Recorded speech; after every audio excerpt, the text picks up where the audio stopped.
Здравствуйте все! Добро пожаловать на канал Магия Песка.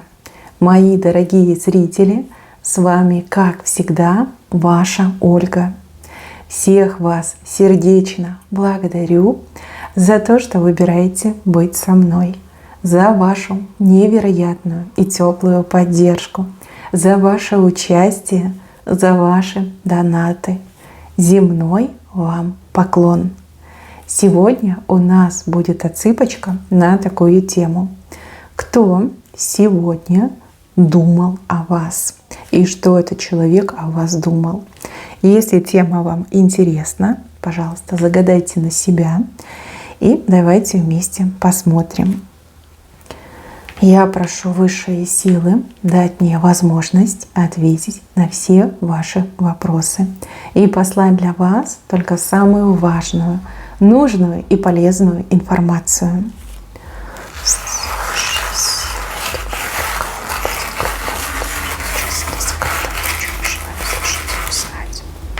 Боже, как много людей о вас думала. Ой, смотрите, мои хорошие, у нас же цепочка общая, да? Возможно, действительно о вас думает огромное количество людей. Да? Сегодня, по крайней мере, думало огромное количество людей. У кого-то отыграется там 1-2 человека. В общем, я вам сейчас все прочитаю, все знаки расскажу, растолкую, а вы уж там сами отталкиваетесь от своей жизни, от того, что в жизни вашей происходит. Смотрите, здесь показан мужчина. Мужчина с бутылкой и со слезами. Кто-то из-за вас плачет и пьет. Этот человек, конечно же, думает о вас. Он даже как-то с вами разговаривает. Как-то объясняет свои поступки. Либо пытается перед вами оправдаться. Вот как с образом с вашим разговаривает. Возможно, у этого мужчины есть ваша фотография. Да? И вот он так фотографию ставит и, значит, начинает этот свой монолог в вашу сторону. Вот он явно пьет и он явно плачет. И вам что-то вот пытается вашему образу рассказать. Этот мужчина, ну вот он себя называет неудачником и называет себя глупцом. Я так понимаю, что у него была возможность быть с вами, и он ее потерял.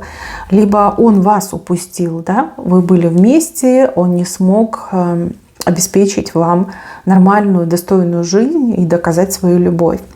То есть оплакивает вас как потерю. И разговаривая с вашим образом, с вашей фотографией, он пытается объяснить свою позицию и выпросить у вас шанс.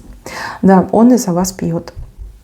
Нет, может быть, он пьющий мужчина, но вот сейчас, конкретно сейчас, вот сегодня он пил, потому что ему больно, потому что сердце разрывается в клочья, потому что сам своими руками разрушил свое счастье вместе с вами. Да? Вот поэтому он и пьет, и плачет. Но этого мужчину вы точно знаете. Этот мужчина, многое вам обещал, но, к сожалению, ничего не сделал. И судя по этим картинкам, вы долго вот ему прощали, ждали, надеялись.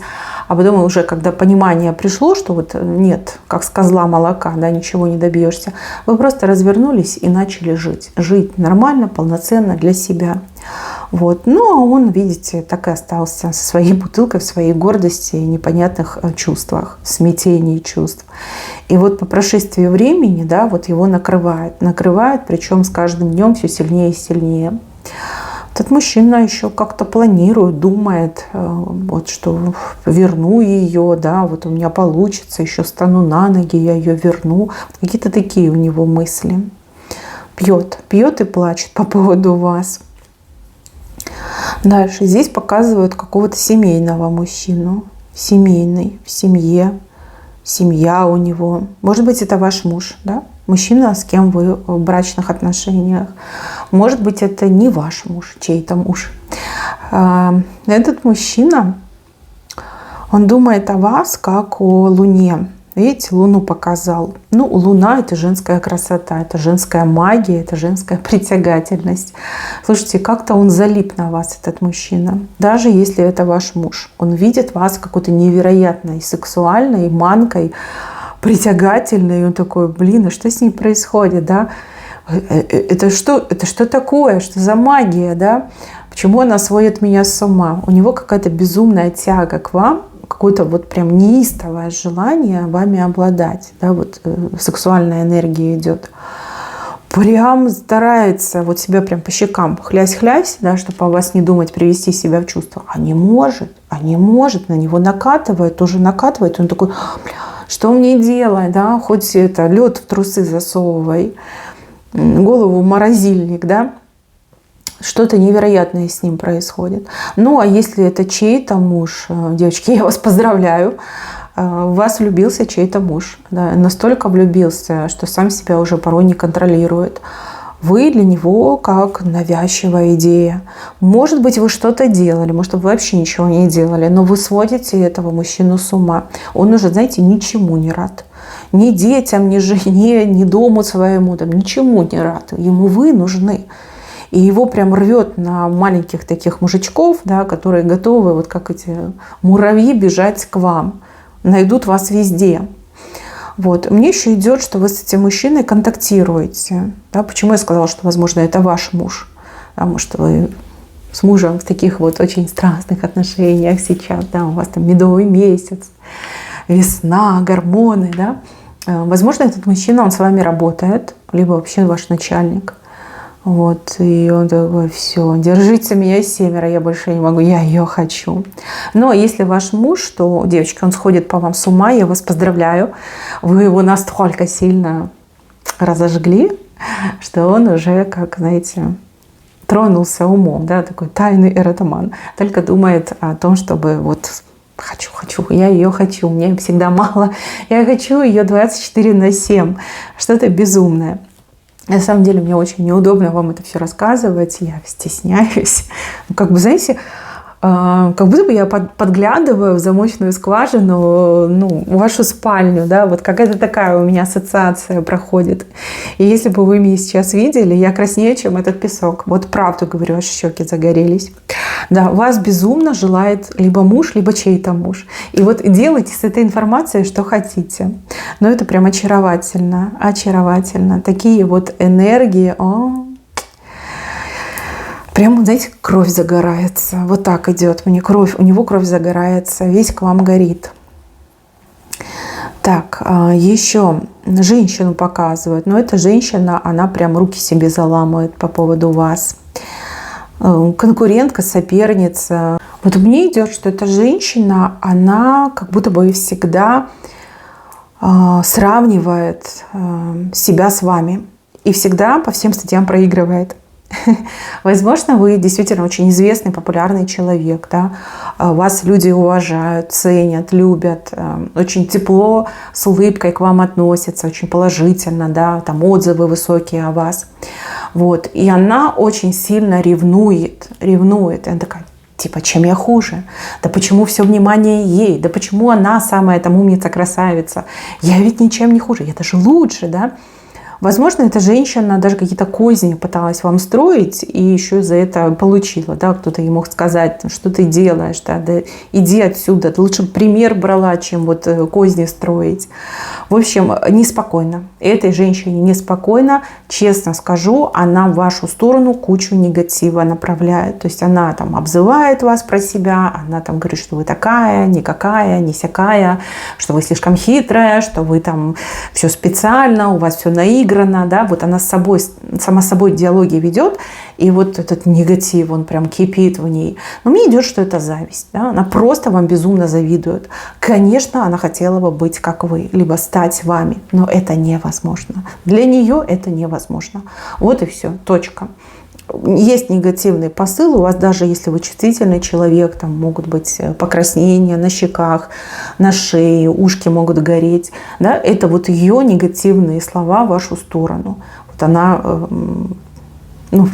возмущается, да? Назовем это так, возмущается. Ну, что есть, то есть. Чтобы быть вами, нужно родиться вами. Да? Никаких других вариантов нет. Все, точка. Ничего этой женщине не светит. Тем более с такой подачей, с таким характером мерзким, плаксивым, истеричным. Нет, вами она никогда не станет. Вас действительно любят, вас действительно ценят, уважают. К вам люди тянутся. У вас репутация, от вас энергетика очень хорошая исходит. А от нее один сплошной негатив. Зависть, подлость, коварство. Вот и все. Вот и все. Как бы она там ни возмущалась, еще раз говорю, никогда она вами не станет. И она вам даже в подметке не годится. Просто глупенькая, да, этого не понимает. А может быть, когда-нибудь поймет. Ну, в общем, негативила она в вашу сторону. Так, еще показывают взрослых, пожилых, скорее всего, да, люди, которые гораздо старше вас. Это могут быть родители, это могут быть бабушки, дедушки. Это могут быть, в принципе, да, какие-то люди старшего возраста. Эти люди, они обеспокоены тем, что происходит в вашей жизни, либо обеспокоены тем, что они мало что о вас знают. Может быть, вы ведете какой-то очень скрытный образ жизни, там не делитесь со своими близкими, что вы, как у вас дела идут. Почему-то они думают, что у вас проблемы. И что вы такая вот, сильная личность, да, вы никогда не будете говорить о том, что у вас проблемы, да, все будете терпеть, либо молча сами будете справляться.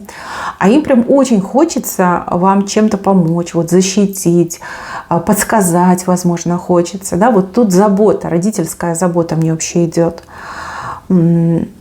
Люди хотели бы больше о вас знать, люди хотели бы больше участвовать в вашей жизни. Понятно, что, если вы взрослая женщина, то, в принципе, вы и так все сами решаете, да, вы не хотите там беспокоить лишний раз там папу, маму, бабушку, вот, вы, наоборот, оберегаете от волнений, а они, вот видите, ничего не знают и начинают переживать и волноваться. Здесь явно был какой-то разговор, говорилось о том, что вы очень скрытная. Говорилось о том, что вот буквально, да, вот сердцем чувствую, что ей нужна помощь, сердцем чувствую, что что-то не так, да. Вот такие разговоры были. Опять же, это ваша жизнь. Чтобы успокоить родителей, можете им больше, наверное, рассказывать.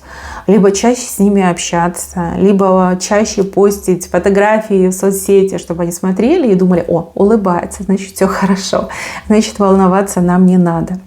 Любят. Они вас любят, и они заботятся. Может, это какая-то гиперопека, но тем не менее. Вот что есть, то есть. Это неплохо.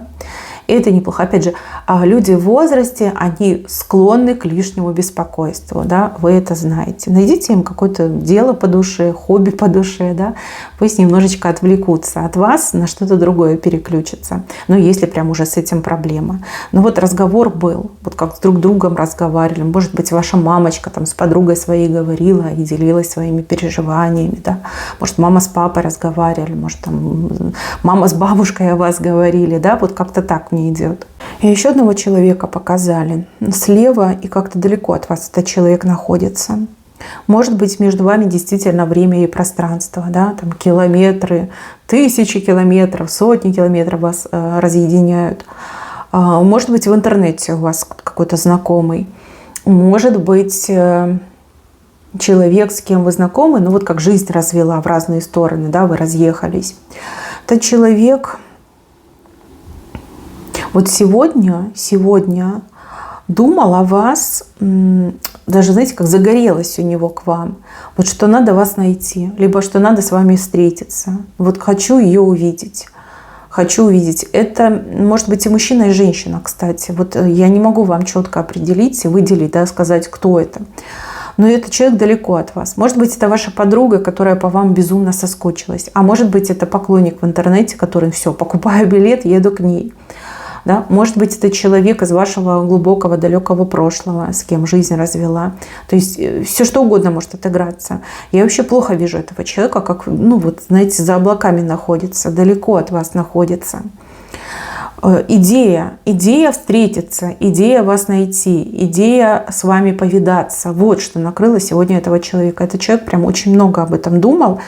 И у кого-то еще отыграется, что человек, может, даже билеты просматривал, да? Как добраться до вашей страны, либо добраться до вашего города, либо там календарик просматривал, вот когда у меня там будет отпуск, либо когда я смогу взять выходные, чтобы поехать. Да, вот какие-то такие мысли. Мысли светлые. Встретиться — это не значит там вас обидеть, что-то с вами плохое сделать. Наоборот, вот соскучился, либо есть прям такая жажда, необходимость увидеть вас вот вживую, потрогать, пощупать, пообнимать, поцеловать. Вот как скучает по вам этот человек. И вот именно сегодня человек вот как решился, да, что надо найти, либо надо приехать, надо увидеться. Да, вот такие мысли были. Хорошие мысли, почему бы и нет. Кстати, показано, что звезда над этим человеком в это время пролетала. То есть исполнится. Задуманное исполнится. Человек либо к вам приедет, либо вас найдет. И так можно прочитать. Так, и вот 2 мужчины еще о вас сегодня говорили. 2 мужчины, здесь четко мужчины. И говорили они о вас, ну, больше, знаете, как на сплетни похоже, да? Они о вас сплетничали. Не женщина, а именно мужчины. Может быть, эти мужчины вам знакомы, работаете вместе, либо в одной компании.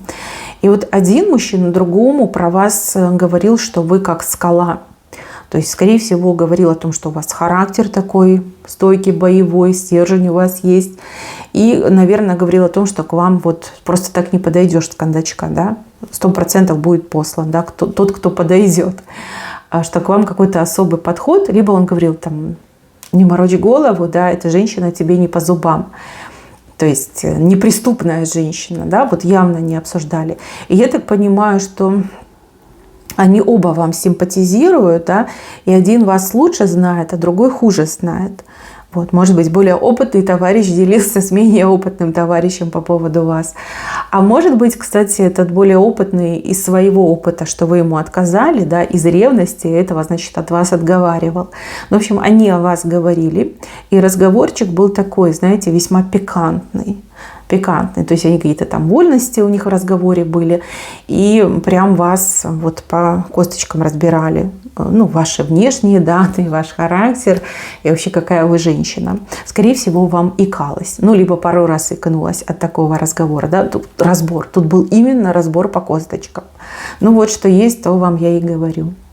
Так, мои хорошие, на этом у меня все. Берегите себя. Всем спасибо за внимание. Всем пока-пока.